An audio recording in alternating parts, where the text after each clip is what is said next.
Hello, everybody. Today is the 17th of May of 2025. Okay, tomorrow is a big day with the Pope and everything. So I think I still going to do 2 more videos on the Pope. I'm sure I'll have something to say on Sunday on my live stream. But I'm going to do another one on him because I have been listening. I know everyone is talking about it, but I think I can contribute something because I have been listening to programs and videos and things from Peru, and where he spent really on and off about 40 years. And so I see him addressing a university, doing different things. And I just feel that, I may contribute to share some opinions with you or some information that I might get from those sources that is different to the one that you're getting from everywhere else. Okay. So, with that idea in mind, I'm going to use, first of all, let me share with you something. I have some photographs here. Okay. Okay. Right. So I'm using, first of all, here one particular video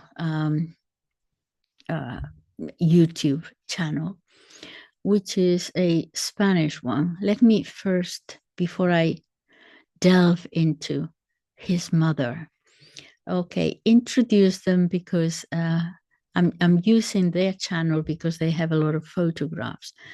This is a channel by this priest here, this Spanish channel, and they are talking about Pope. All right. He is a historian, a very learned man. He does extremely interesting videos. They had one with many, when I say many, perhaps 4 or 5 in each show, traditional priests talking about history, literature, all kinds of, really, I was following them, and it was called the Sacristy of La Vendée. That was the name of the program. And I remember one of them saying, when we first started, we thought he wanted to give it that title, La Vendée in France, all the martyrs, from the French Revolution. And the other said, that is not perhaps the best title for the channel. People are not perhaps going to know. He said, "Oh, don't worry, they will eventually." Anyway, it was very, very successful, and I used to watch it, not terribly regularly, but quite a lot. And all of a sudden, it disappeared. I said, "What happened?" Well, then it reemerged, but apparently the usual thing, cancelled by the bishop. Someone said something about whatever it was, I never knew.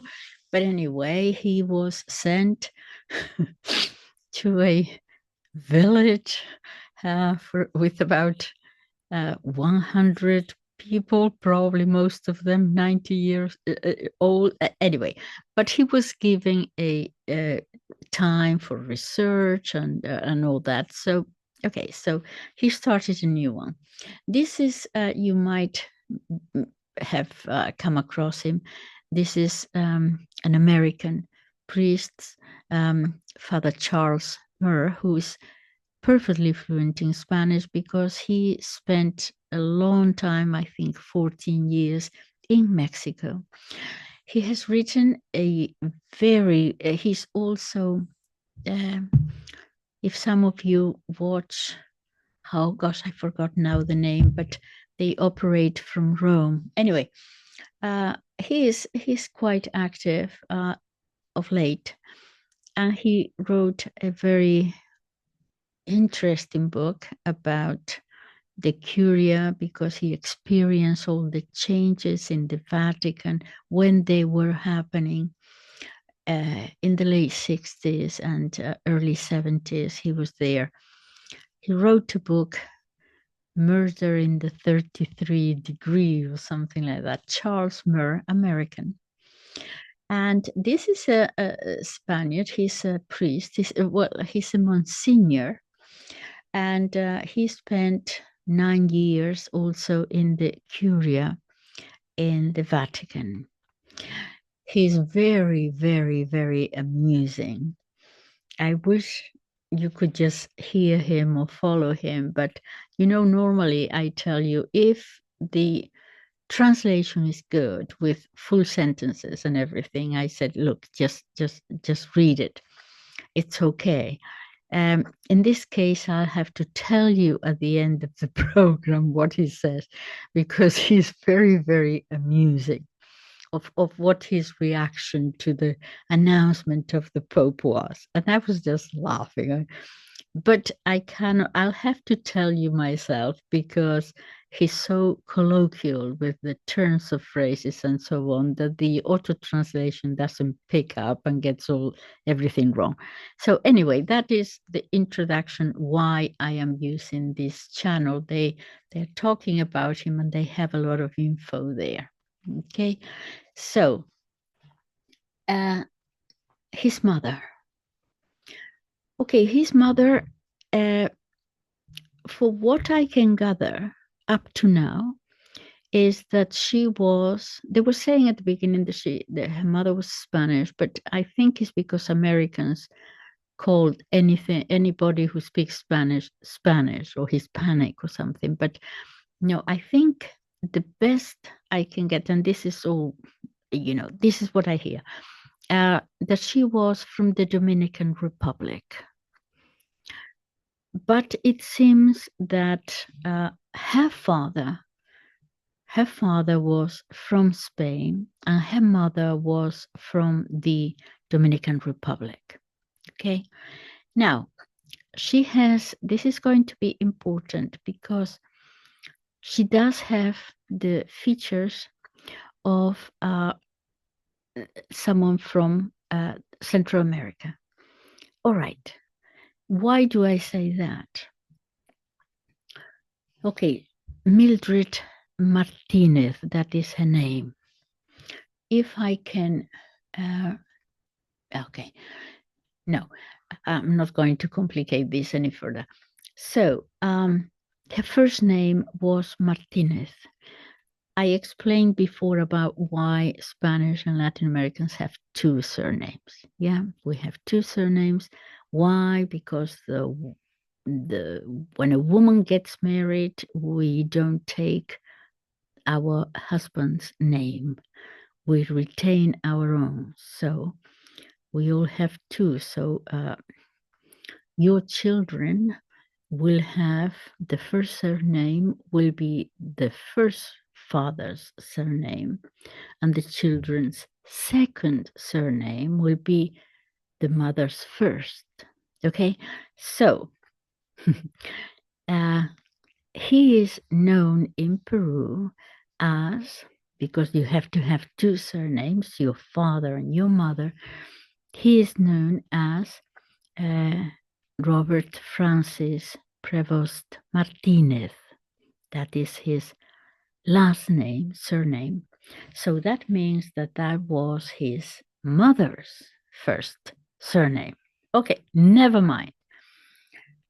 The reason I'm saying this is that the other two brothers that he has do not have any resemblance or any features, or any Latin American or Central American features. The Pope, I think, does have a little bit. And that, a little bit more of his mother than the other two, I'm guessing. But there is a something there from Native American, yes? Okay. The thing is that when I saw his mother, I immediately thought, ah, that is probably why he felt very, very comfortable in Peru. Let me take this out. Um, um, why? Because I imagine that perhaps growing up in America or his mother being in America, she probably was born there. But at the time that she was growing up or he was growing up, America was very, very conscious of race and color of skin and all that kind of thing, okay? At the time, his mother looks very Central American. It is possible, I thought, that he grew up to be much more retiring, perhaps a little bit more shy than his two brothers. If you see the interviews with his brothers, they are 100% American, extroverts, even a little bit loud, just perfectly comfortable, confident males. He grew up, I just leave it there for you to consider. He grew up, he looks a little bit different than his brothers. He has a little bit of his mother, yeah, more than the other two. And this boy grew to be more shy, more retiring. Now, I heard a lot about his mother. I tried to find one photograph where she is with many other women, and she looks very Central American. So apparently, she was a saintly woman. She was a very, very good woman, very kind, very loving.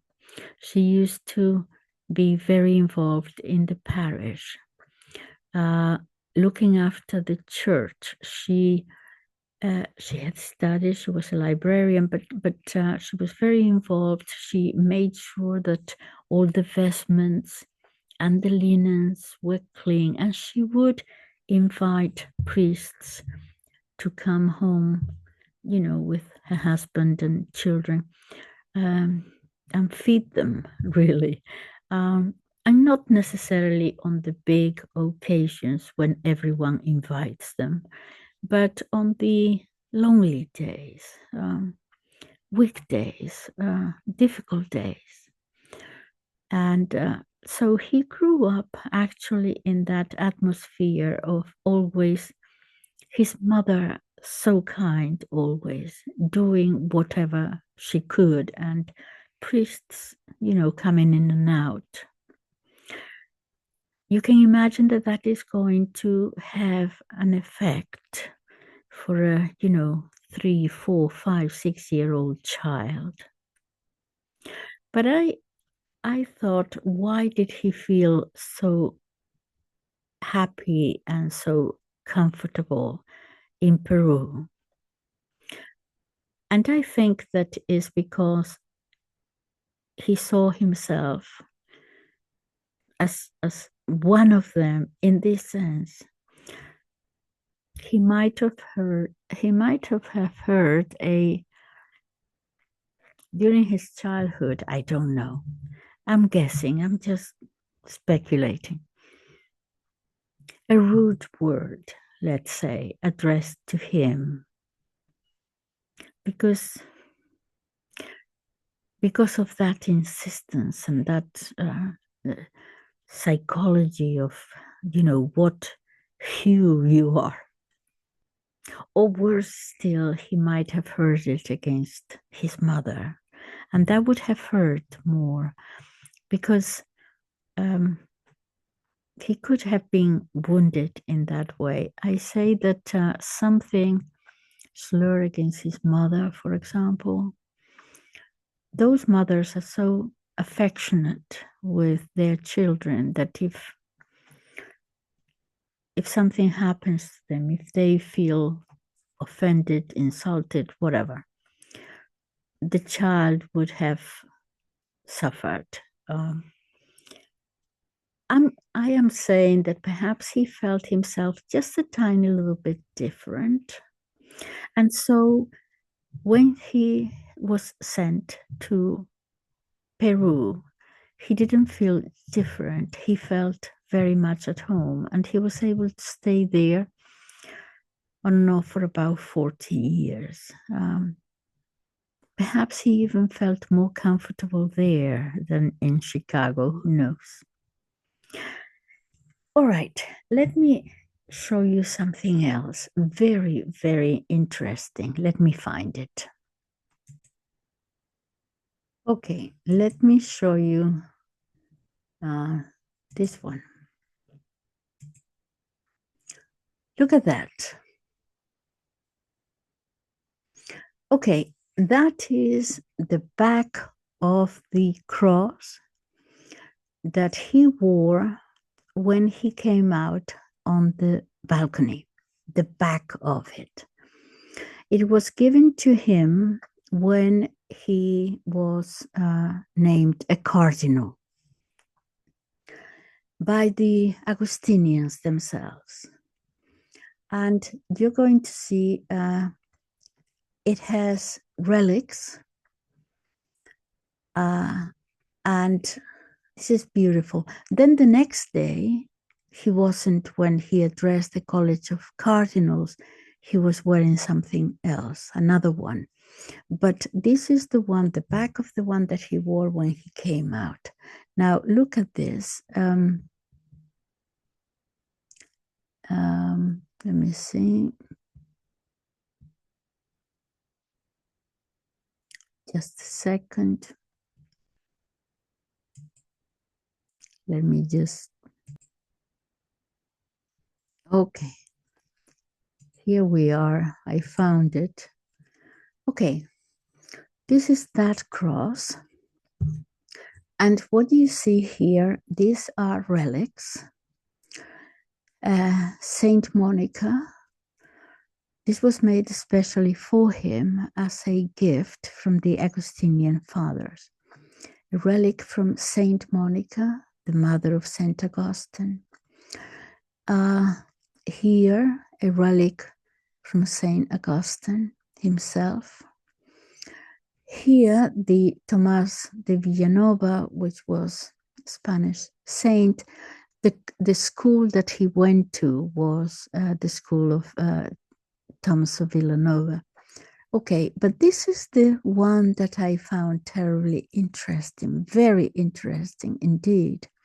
And that is a relic from one of the martyrs of the Spanish Civil War, a bishop who was assassinated, and his name was Bishop Anselmo Polanco, and he is blessed at the moment. Okay, now I'm going to tell you something about this martyr, Blessed Anselmo Polanco, okay, who was an Augustinian bishop. All right, so let me just, this is wonderful. Okay, so let me bring you some pictures now of this bishop who was assassinated.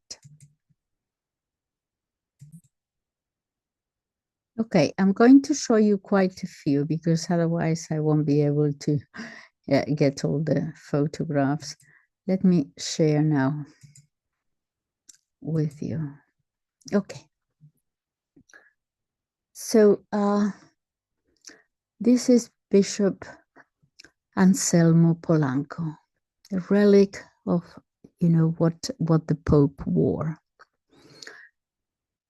In 1935, with his mother here and two relatives, we're not told who the relatives are. I'm going to continue showing you one or two more photographs, okay? Otherwise, I'm going to get lost with the stop and start, stop and start.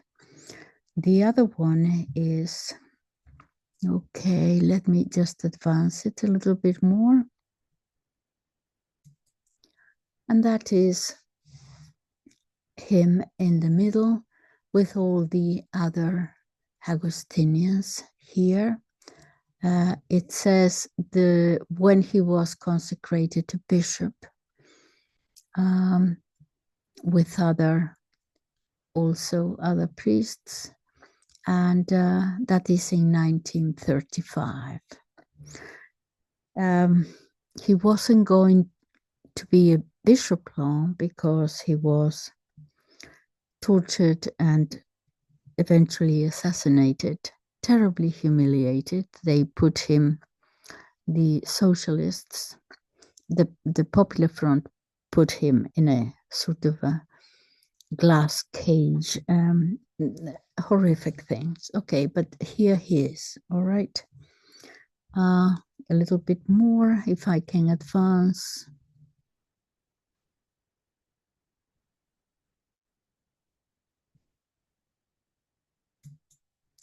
There he is. Whoops. Oh dear. How do I stop this? Okay. Here he is. All right. And there is perhaps another one. There he is.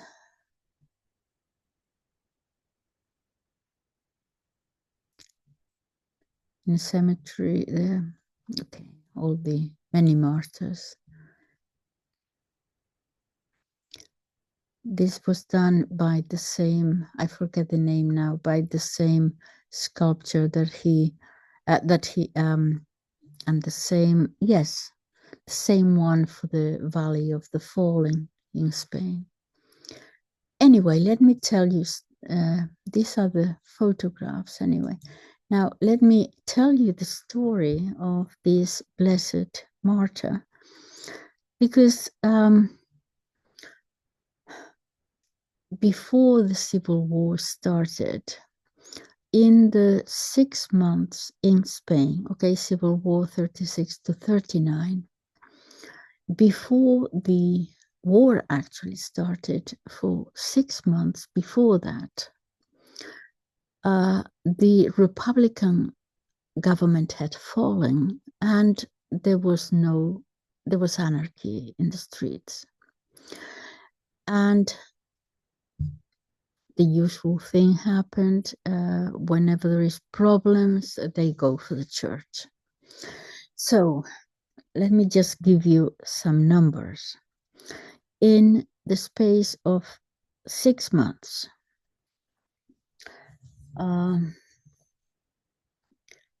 20,000 buildings destroyed. By buildings, we say churches, cathedrals, basilicas, schools, anything to do with religion destroyed or burned. So when I talk to you and do videos about how these things happen and so on, and who promotes them and encourages them, because this is ferocious, the hatred is ferocious. So 20,000 buildings, about 10,000 martyrs recorded, but probably many more, because they have only registered about 3,000 laymen, but probably many, many more. About 4,000 priests assassinated, about 3,000 religious men, and about 3,000 religious women. He was one of them. And he showed great courage. One thing that was different, by the way, what happened really is that, you see, in the other video, the name of General Franco came up, and I said, look, what happened was that there was so much chaos in the street. You can imagine all this going on. My mother remembered how she was in the church, and she said the communists came and they were threatening us all, and they had to leave and run and all kinds of things. But in any case, what happened was that the government had fallen, anarchy in the streets, all these burnings, assassinations going on, just practically just, churches everywhere, and religious. And the military actually wanted to just take over, a coup or whatever. I mean, there was no one there, so just take over. And they did ask General Franco to lead the coup, as it were, because apparently he was a brilliant general, and he was at the time the youngest general in Europe. Apparently, as a military man, he was respected by his peers. They tried to get him in, and he refused about twice or three times. He said that he didn't see himself in politics or something. He said no, and he refused. And he refused to the point that the other military men were actually getting quite upset with him. And they used to have a nickname for him that meant something like the blushing virgin or something like that. The equivalent of the maiden who keeps saying no, no, no, that kind of thing. So they had a nickname for him because he kept saying no. But then these horrific happenings started, and that is, I think I told you in the other video, that is when he said, "Enough, I'm in. Okay, let's go." Okay, so with these martyrs, it is said that, of course, throughout the history of the church, there have been many more massacres. But they reckon that in the space of time, 6 months, that number is actually the highest. So concentrated it was in those 6 months. Okay, so I'm going to go now. Just wanted to tell you because I thought that you would, well, I don't know. I hope that it was of interest, the cross that he actually brought the same, when he came, and there was one of the Spanish martyrs, an Augustinian bishop, and they were commenting on that because they were very grateful and very proud that he did so. Now, let me move on, though, to happier things, okay? Just a second. Okay, so I'm going to bring these three gentlemen again, just show them for a little while, because they had a long conversation here. I mean, it's almost 2 hours of conversation. Okay, so here you see them much better. Okay, this one is very, very amusing. And here you have the host, this traditional priest, and Father Charles Murr, who's taking part in the dialogue. And so what they are talking about in this program is the first reactions. Okay, this is about what, the day after or 2 days after the announcement that we have a pope. So first reactions, okay, although we are almost a week, that was a week ago today, first reactions 2 days after. So Father Charles Murr was asked first, and he says that more or less, he says, actually, I felt a sense of, there had been so much confusion in the church for the last 12 years that I felt, I mean, sad. He says, okay, for the passing away of Francis, but really a sort of, please don't misunderstand me, he says, but a sort of relief in some way, because I was just hoping that things had to get better. He said in the first 2 years of Francis' pontificate, he said, I always gave him the benefit of the doubt. I always, if he said something, did something, whatever, he would say, oh, well, perhaps he didn't mean it like that. Perhaps he meant it like this, perhaps out of context, perhaps this, perhaps that, perhaps the translation. Okay. And let me bring them. Okay. And he said, but after 2 years, I just found, against my wishes, that was unsustainable. I just had to say, I just don't know what to say anymore.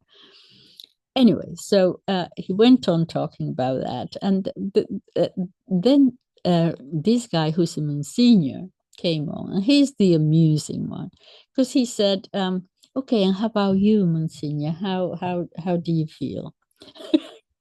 And he had me in stitches laughing, because he said, I wish you could follow exactly. You'll just have to put up with me. I took some notes of what he said. He said, well, listen, because he talks like that. Well, let me tell you this kind of thing. Okay. So he says, Father Murray just said that he had been 2 years trying to reconcile himself internally with Bergoglio.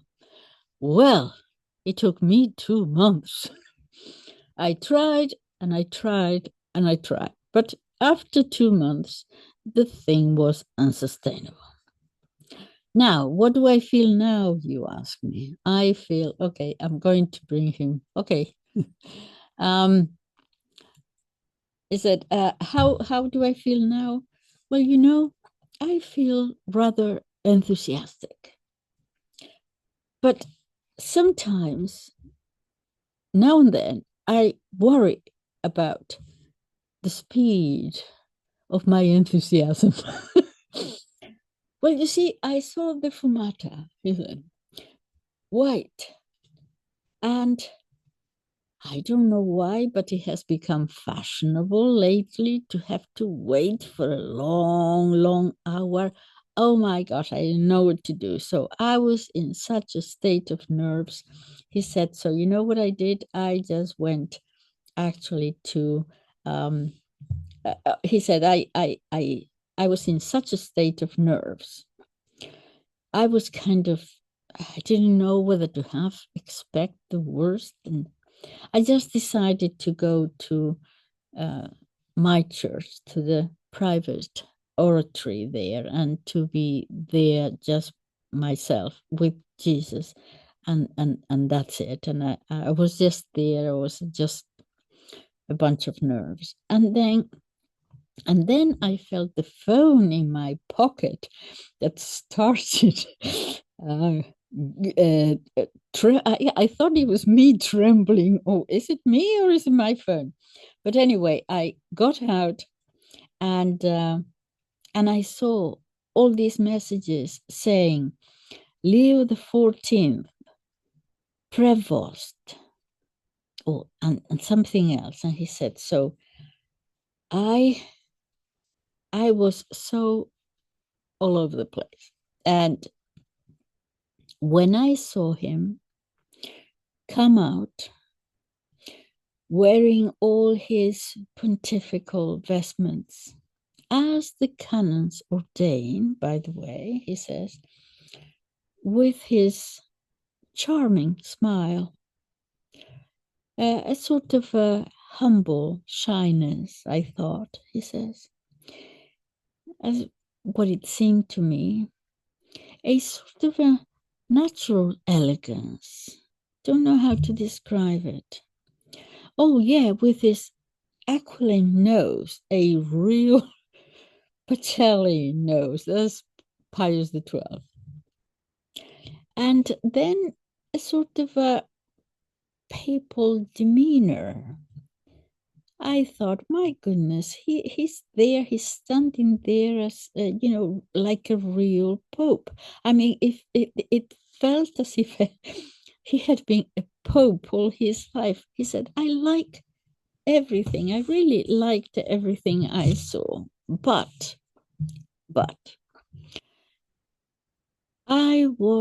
one doubt came to my mind because I was looking at everything and I thought, yes, yes, yes. But then a doubt came to my mind, and that doubt was, how come that this cardinal that no one knew, this unknown man, Ignatius, how come that he was elected at this supersonic speed? Big doubt, oh my gosh. And I thought, oh no, has this thing kind of been pre-cooked or something in some kitchen? I didn't know. So you know what I did? He said, look, I was just so confused. I went for a walk along some fields to pray the rosary, which I never find easy. But there I was, amidst the trees and the flowers with my rosary. I think I look like a saint myself. But I had to clear my head. I didn't know what to think. And this is serious. I didn't know. It looked good, but there was this thing there, two contradictory thoughts in my head. So when I went back home at night, more serene now, after quite a few hours of that, I got in touch with three sources that were very important, three fronts there, searching, trying to find out information from each one of them, each very important, each of them friends of mine whom I trustworthy. I've known them for a long time, and I knew that they would tell me the truth. Okay, the diocese in Chicago, I don't think I told. Okay, I'll come back to that. In Chiclago, in Peru, where he stayed for so long. And also I knew other people in other dioceses in Peru. I also contacted the Augustinian order and knew who to contact there. And also the Curia, because I knew people there. I had been there for 9 years. I knew people there, especially in the congregation of bishops. And I spoke with all three sources. And I can tell you, people who had known him and had been pretty close to him, had worked with him. They knew him closely, and I trusted them. And he said, first of all, they all agreed, but before I tell you what they all agreed upon, let me tell you what I was expecting. Well, people will say, well, of course, a saint, a holy man. And he said, no. I don't particularly want a saint at this stage. Don't get me wrong, nothing wrong. This is a priest. Nothing at all wrong with being a saint, believe me. But we need someone. You see, I am willing to forgive if he's the right man. I'm willing to forgive whatever peccadillos he might have in his closet. even if it is, a child somewhere. I just want this kind of person, and I'm going to explain to you who I want. Okay, so he says, okay, would it's a good thing, of course, if he is a good man, a moral man, of course, he should be. But me personally, I could put up with the Pope with with a few peccadillos here and there. I don't care. I'll put up with that. What is binding for the church is that he be a true and faithful guardian, custodian of the Word of God and the sacraments and the tradition of the church. That is of revelation. And he guarantees unity and faith, unity, union in the faith. All that is essential. But what I wanted to see there, prior to all those other considerations, what I wanted to be a good pope, to be a true pope, hopefully a saint, yes, or a holy pope.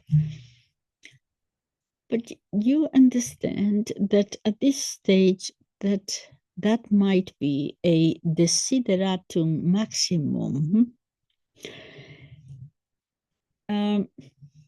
especially since, and this is another something extraordinary, since Pius V to Pius X, 3 centuries and a bit, no pope had been canonized, actually just one, beatified, but innocent, but no popes canonized in 300 and a bit years. And all of a sudden, after Vatican II, why is it that we have all these popes being canonized so quickly? They might be, but no, some of them were not good popes. Some of them did their bit to destroy or let the liturgy be destroyed. During some of their reigns, an stampede of people, of the faithful, out of the church. Somehow that is not for me, that does not mean being a good pope. Something is missing. I mean, the council, it just got out of their hands. Now let me tell you what I want. I want a man, he said.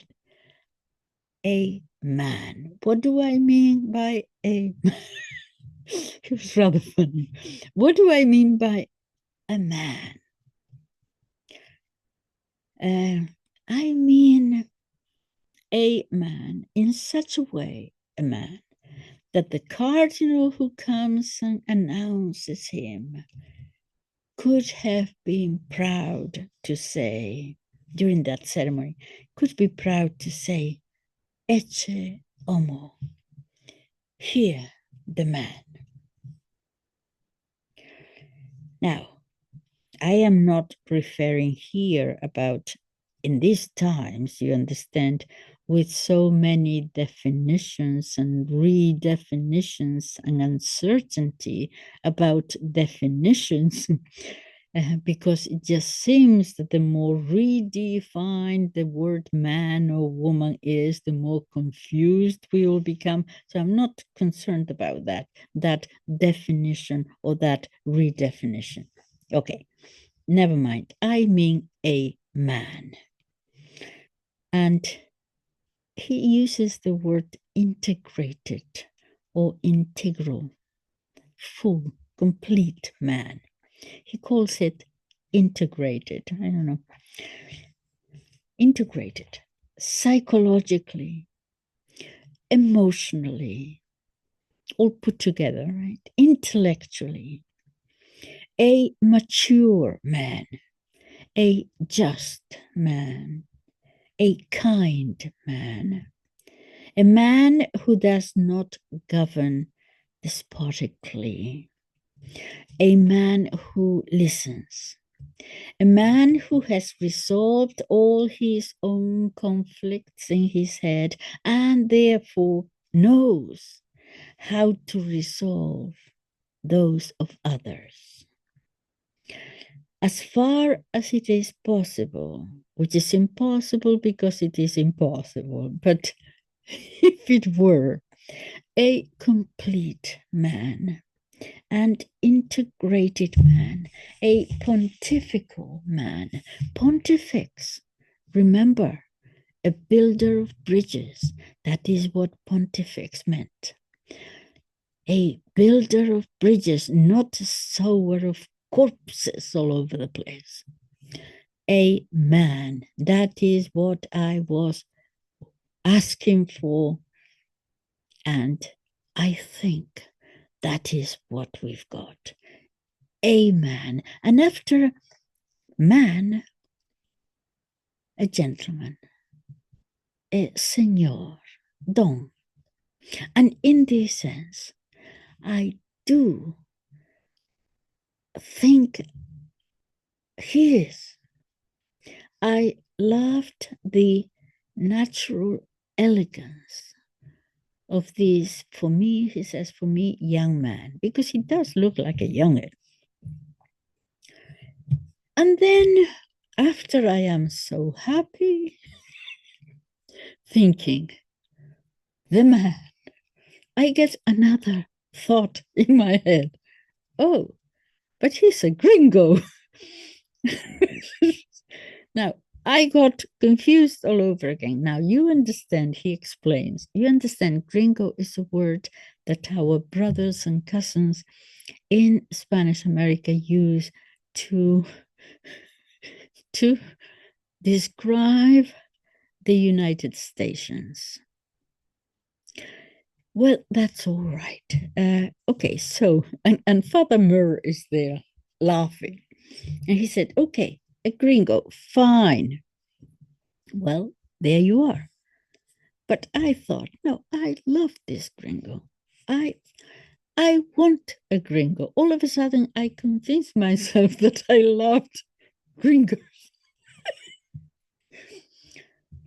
I tell you what, a gringo. First, pragmatic, right? Pragmatic, okay. He seemed to me, yes, a little bit shy, not your typical gringo, but there was a firmness inside, a firmness of at heart,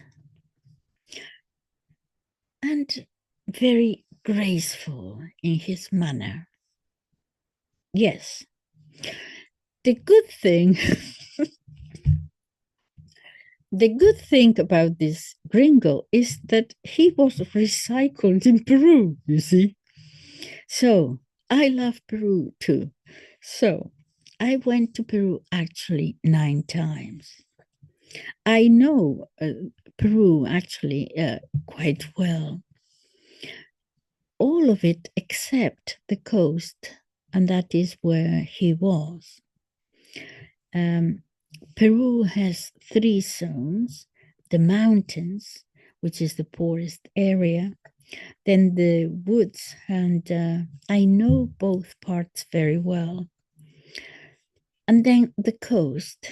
I don't know that part at all, he said, but I know a lot of people who are in Chicago. That's the name of the place. It's very much to the north on the coast, almost very close to Ecuador. So, in short, he said, my 3 sources, the ones in Chicago, where he was for such a long time, the Augustinians themselves, and the courier told me the same. They said, don't you worry, for sure, this man listens. He knows how to listen. They emphasize that. He is firm. He knows how to analyze. He discerns. He is very capable of weighing up situations. He comes with no prejudices. He is, quote, humanly exquisite in his attention to others, in his gentility. He is a true religious man. He's a good religious. As the superior of the Augustinians, very, very even-tempered, a man sincerely pious, and also a very intelligent man. I said, I'm going to trust them on that, at least up to this point. Who knows? He is going to need our prayers. Who knows what might happen? That is the question, really. I think, will he be firm enough? We know that there has to be, well, I almost know for sure that the Vatican, you have to start cleaning that place, looking under the carpets and sweeping a lot of things there, because it is corrupted. And he's going to be surrounded by wolves and hyenas. And let's see how he deals with that. My question is, everyone's saying, yes, he's firm inside, okay? Gentle but firm. My question is the same. My question is, will he withstand the pressure when he tries to make some changes, even to bring us back to normalcy after these 12 years of absolute chaos and confusion? Will he bend? Will he fold? Will he be able to withstand the pressure? Those are my questions, because sometimes it's too much and you try to do your best, but you can't, or something like that. In his homily to the cardinals, if I remember correctly, the day after, he said something that caught my attention, because he was saying, actually, I think this priest also said that. Yeah, I made a note of it because I noticed it too, that he spoke of sacrifice, you know, how the religious and the priests and, had to be able to sacrifice. And at one point, he mentioned even the body, be ready to sacrifice even one's body, something like that. I can't quote him, but oh my gosh, what is he saying? Does he expect something might come his way? That was the impression I got. I hope not, that nothing happens to him. But he's going to be up against a lot of opposition, as we know. What else does this man say? No, it's okay. Okay, so that's it. I think I'll. All right. I hope I have shared something interesting. Goodbye. Thank you for your attention. Bye bye.